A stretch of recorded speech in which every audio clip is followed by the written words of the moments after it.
Today's explorer takes us to St. George Anglican Church in Mount Wilson, which was built in the memory of Henry Marcus Clark. His grieving family commissioned the construction of the church, which remains his lasting tribute to this day. The land for the church and its churchyard was generously donated by Richard Owen Wynne. Historical records indicate that the site was originally covered with massive trees and dense undergrowth. The arduous task of clearing it fell to Cliff O'Rourke and Albert Kirk, who were instructed to preserve the tree ferns.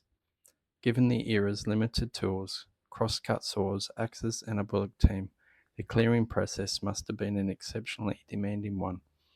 Today the church stands encircled by towering tree ferns, creating a truly unique and serene setting.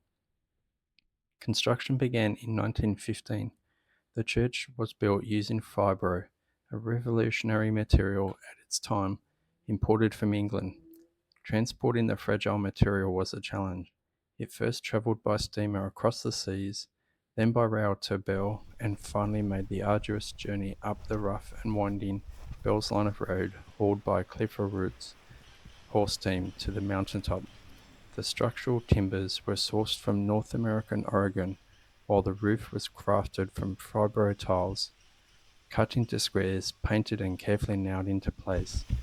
Inside the ceiling showcased beautiful Baltic pines from Central Europe.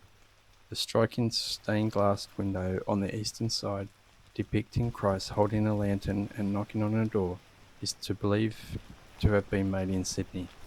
The fibro joints were concealed with timber battens, and the lower section of the walls were lined with plywood panelling.